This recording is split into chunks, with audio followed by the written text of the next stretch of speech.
Hello and welcome to Exponentials 4.4, Logarithmic to Exponential. Okay, so in this lesson we're going to solve for x, and the only difference is x is going to be in some weird places.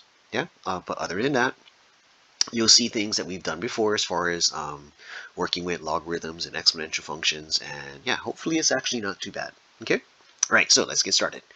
So we're going to solve for x in this first problem, but unfortunately x is stuck inside of the parentheses. And because of that, we got to get him out of there. Yeah, and the only way to get him out of there is to switch forms. Yeah, so when I switch forms, I'm going to rewrite this problem as 4, which is my base, to the power of 3 equals x. Okay? And then I'm going to just figure out what 4 to the power of 3 is, and basically we know that is... Okay, why is my pen not writing? Come on, pen. Let's cooperate. Okay, x equals 64. Yeah.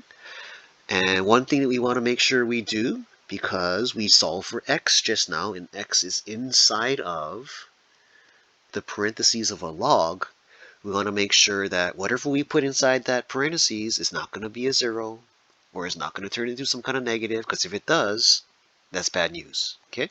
So when I plug in this x value of 64 into the parentheses, let's just verify that it's not a negative number or not a 0. Yeah. So when I plugged it in, is that a 0 or a negative number? No, it's not. So that's okay. Yeah. So our final answer that we can submit is 64. Okay. So next problem. Same exact solving technique. Rewrite the form. Yeah. So we're gonna change this into base 5. Exponent 2 equals 3x plus 7. Okay, then we're going to rewrite 5 squared as 25 equals 3x plus 7. And then we're going to just solve for x. So let's get rid of this 7. So subtract 7 both sides. And then we're going to get 18. Oops. 18 equals 3x. Then we divide by 3. And we get x equals 6. Come on, where's my pen? Activate. X equals 6. Okay. My pen is losing connection. I don't know why when I get to the edges of the board or there's this tablet, it kind of like loses connection. That's weird. Okay, so sorry about that. I'm just completing online. Okay, so we got x equals 6. So let's just verify that when I plug in 6, it doesn't create a negative or a 0 inside of my parentheses, because if it does, that's bad news. So let's check it out. So 3 times 6 plus 7. And let's do this. So log base 5 of 18 plus 7, which is eventually log base 5 of 25. Okay, so one thing that we're not doing when we check the answer in this problem is we're not actually seeing it the left and the right side are equal. We're just verifying that whatever's inside the parentheses is not a 0 or is not a negative. And that's not actually the best way to check answers, but in this situation, we just got to trust that we did the calculations correctly. Because if we did the calculations correctly, then 6 is good to go. Yeah, because if we did the calculations wrong, there's actually lots of answers that we can plug in for x that's going to maintain that non-zero or non-negative number in the parentheses. But because we did a calculation wrong, then yeah, we think the answer is correct. But like I said, we're not actually verifying if 6 is correct. We're just verifying one thing, that 6 doesn't make a 0 or a negative number. And we're going to trust that we actually solved computationally correctly. So if we subtracted 7 incorrectly, or if we divided by 3 wrong, then it's not going to catch that mistake. But it will figure out if 6 is a legit answer as far as not producing a 0 or not producing a negative, which it didn't, so we're going to assume that it's good to go. Okay? So big difference now. So don't rely on this little checking of the answer technique that I'm doing right now to verify if we did the computation correctly, because it's not checking if the computation's done correctly. It's just verifying if 6 is not producing a 0 or a negative. Okay? Okay, so next problem. So change our form. So we're going to put base 2 power 4 equals x squared minus 6x. Okay, so 2 to the 4th is going to be known as 16 equals x squared minus 6x. And because this is a x squared problem, right, we want to make sure x squared stays positive, and we put everybody on one side equal to 0. So let's move that 16 to the right side. Okay, and when I do that, I get x squared minus 6x minus 16 equals 0. So I can factor this. So what two numbers make negative 16 when I multiply? And negative 6 when I add, and when I do that, I think negative 8 and positive 2 does the trick. Okay, so let's solve for each of these x's.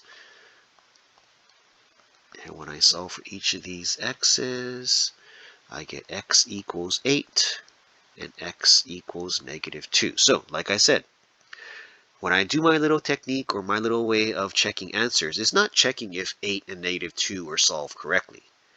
It's just checking to see if 8 and negative 2 don't produce negatives or zeros in the parentheses. So please be aware of that. Yeah, this checking answer step that I'm doing right now is not going to verify if I did any computation correct or incorrect.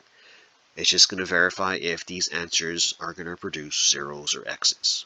I'm sorry, zeros or negatives, which I don't want to have, yeah?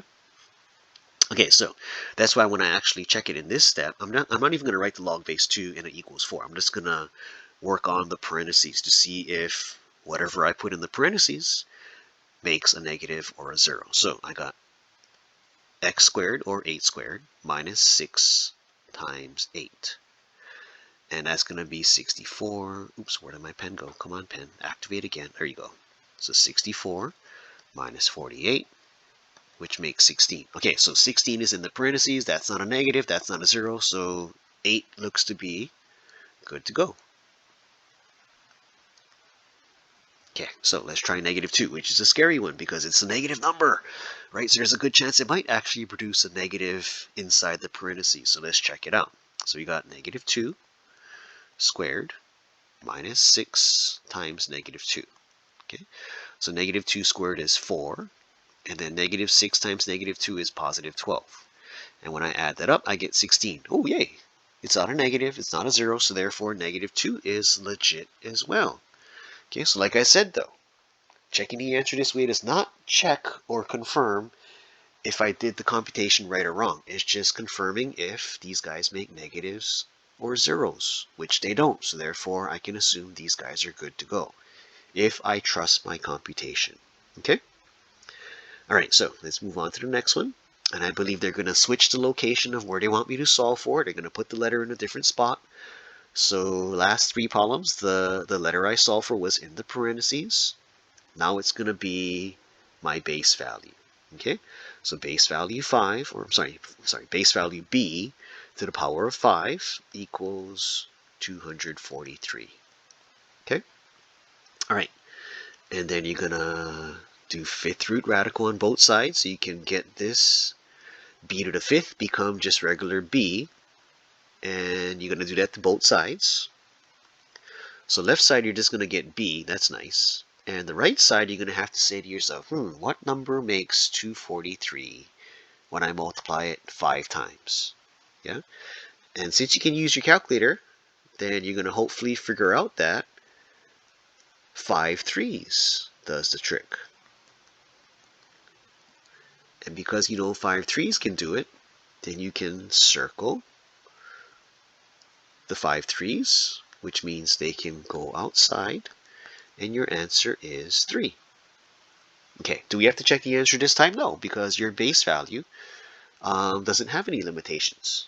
Yeah, so yeah, 3 can be an answer, right? Hopefully we did the computation correct, but yeah, we're not going to have to verify if it makes zeros or make negatives. Yeah. Okay, so let's look at the next one. So we got base value b. Okay, come on, connect pen. Make the connection. There we go. So b to the power of negative 3 equals 1 over 8. Okay, so this negative 3 power is going to tell the b to go on the bottom. So basically send 3 b's to the bottom.